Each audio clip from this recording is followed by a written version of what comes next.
带路，不然打死你！你试试。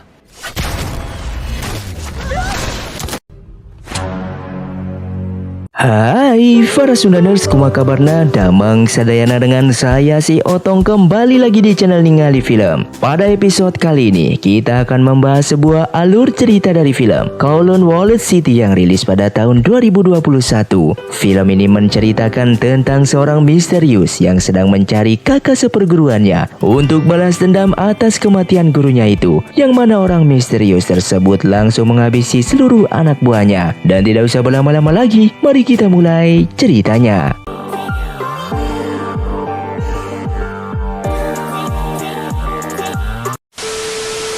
Di awal film diperlihatkan dengan seorang pria yang bernama Jin Aksing. Dia sedang mencari kakak seperguruannya yang bernama Heng San. Namun dikarenakan mereka semua tidak memberitahukan keberadaannya, pada akhirnya terjadilah perkelahian.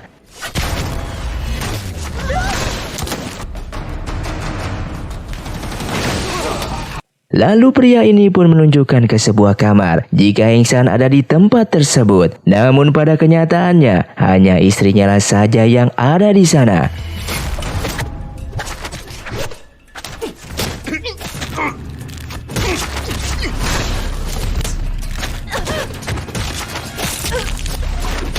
Lagi-lagi pria ini pun mendapatkan pukulan maut dari Aksing. Dan Aksing dihadapkan lagi dengan beberapa orang hingga perkelahian pun terjadi kembali.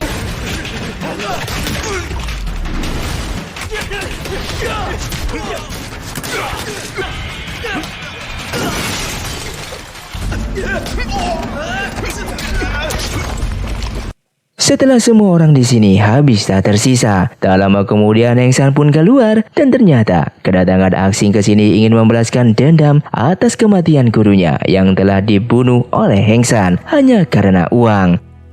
Sehingga terjadilah perkelahian yang mengakibatkan Heng San pun berhasil dilumpuhkan oleh Aksing.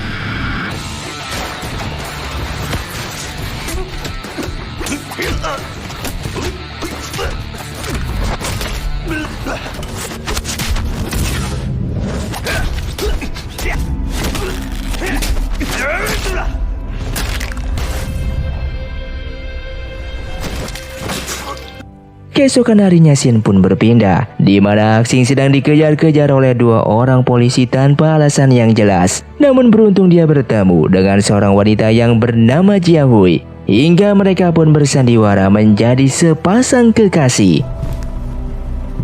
You, show me your ID. He's my fiancé. Kemudian dikarenakan perut Aksing berbunyi, Jia Hui pun segera memberinya roti dan bergegas turun. Di saat Jia Hui akan pulang ke rumahnya, tiba-tiba di tengah jalan ada beberapa orang yang mengganggunya. Dan kemudian di saat yang tepat datang Aksing membantunya. Dan di sini Aksing dengan tanpa rasa malu malah meminta lagi makanan kepada Jia Hui. Aksing pun menawarkan diri untuk mengantarkan Jia Hui pulang karena ingin membalas budi. Di scene lain di rumah Jia Hui sedang diadakan upacara pemakaman ayahnya, dan di sini para tetua pun tengah menanti kehadiran Jia Hui. Dikarenakan pemilik ketua baru harus segera ditentukan, maka mereka pun memutuskannya sendiri. Tetapi pada saat disahkan dengan meminta piring emas, Kun Fun berhasil mencegahnya, hingga Jia Hui pun datang dengan selang waktu yang tak lama.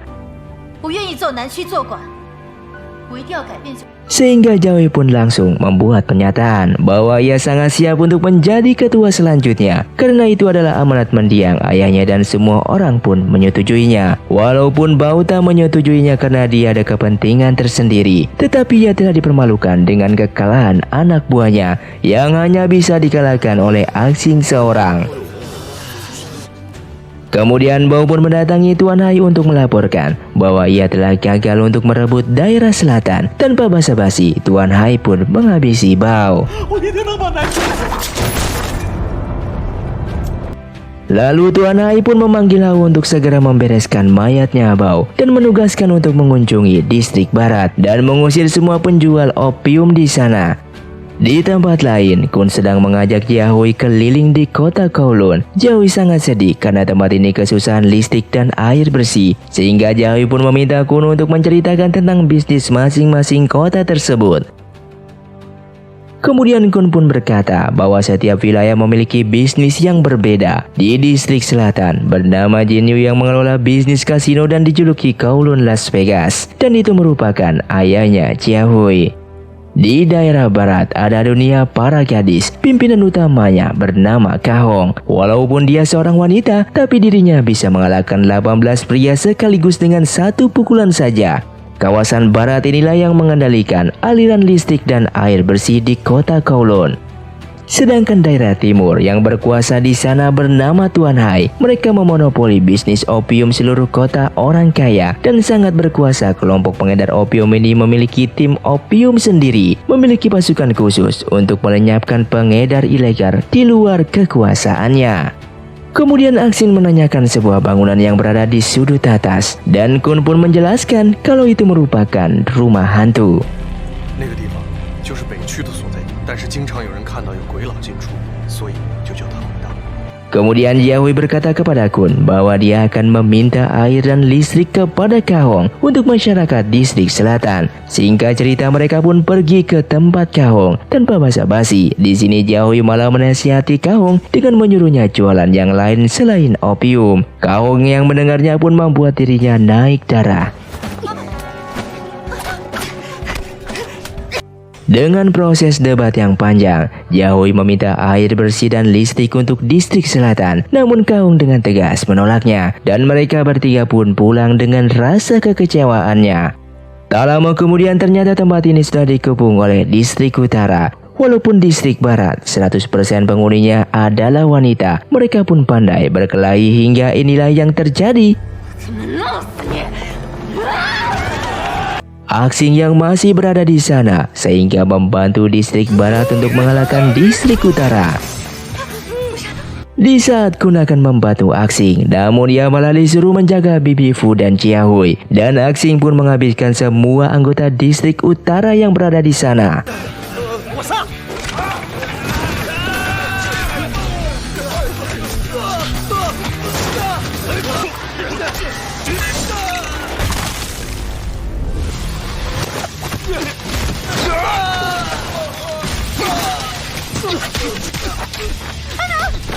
Dikarenakan adiknya Kahong telah dirusak oleh opium, maka Kahong ingin membalaskan dendamnya kepada Hao, dan di saat Hao akan disuntik opium, ia lebih memilih loncat dari sini. Dan ternyata Kahong dan Axin merupakan teman satu kampung. Kun yang mengetahui hal tersebut membuat dirinya merasa cemburu. Dengan Kahong yang mendekati Axin, langsung memisahkan mereka. 别搞我兄弟，要搞就搞我啊！ Dikarenakan Kahong sedang bergembira, maka listrik dan air bersih akan segera terlari ke distrik selatan, dan itu membuat Jiahui dan yang lainnya sangat bahagia. 西区柳英今天休息，再说吧。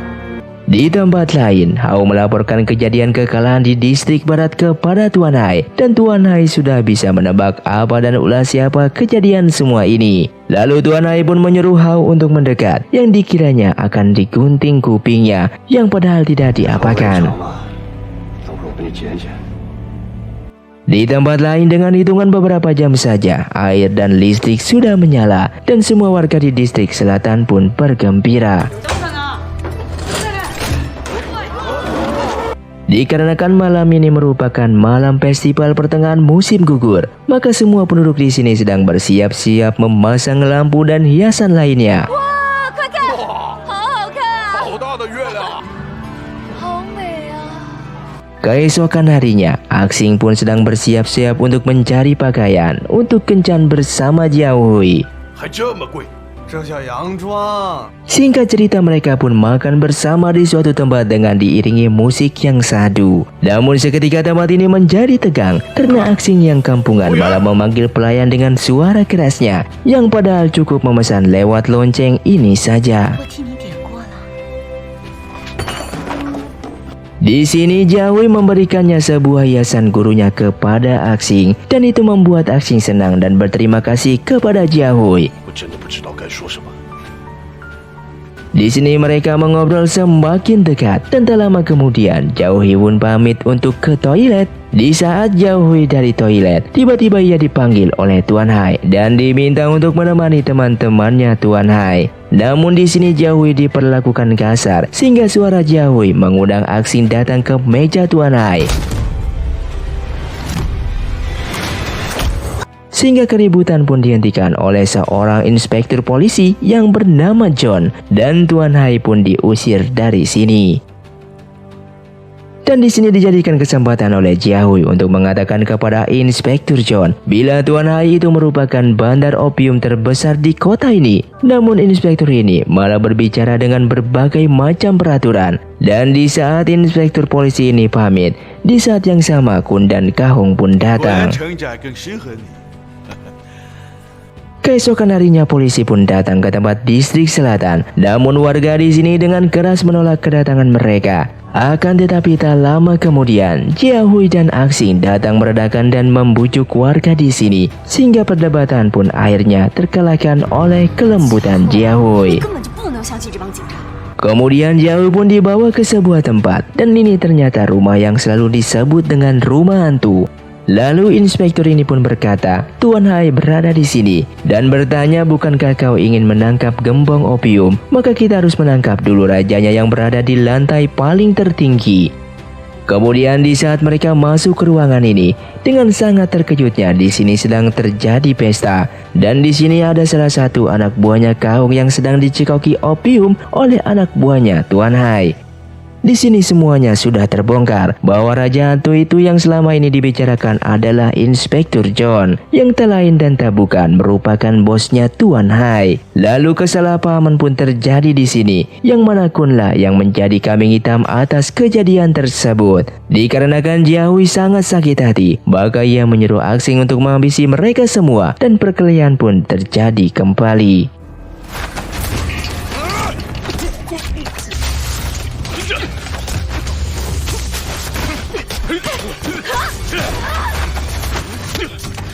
Namun di sini Axing terselamatkan oleh Kun karena tembakan yang seharusnya mengenai Axing berhasil Kun cegah dan menyuruh Axing dan Kahong untuk segera pergi dari sini.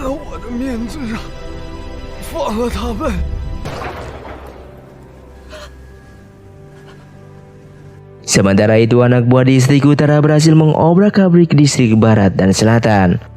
Jia Hui di sini disandra oleh Tuan Hai dan akan dinikahkan dengan adiknya. Di tempat lain, Kahong yang sedang membujuk distrik selatan agar mau bekerja sama dengan lawan distrik utara, namun mereka semua mengabaikannya. Ketika mereka semua bubar, tiba-tiba di luar ada Axing yang sama juga ikut membujuk mereka. Namun lagi-lagi mereka malah menyalahkan Jia Hui.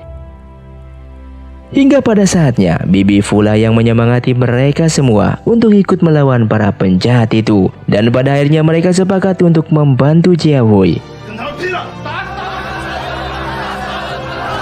Singkat cerita, Axing pun menyerang ke tempat ini sendirian dan perkelahian pun terjadi kembali.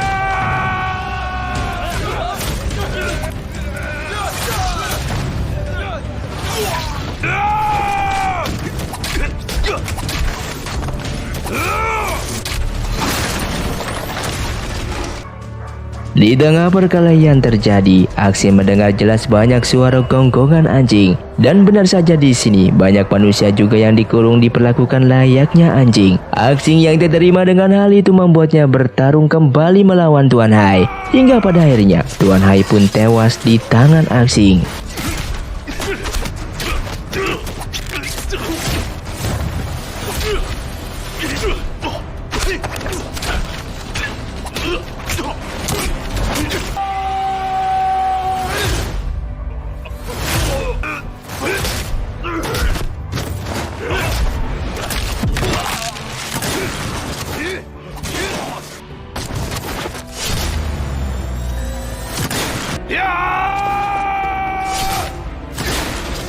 Lalu Axing pun membuka semua pintu ini hingga anjing-anjing pun semua berhamburan ke sana kemari hingga menghabisi John sebagai pemiliknya.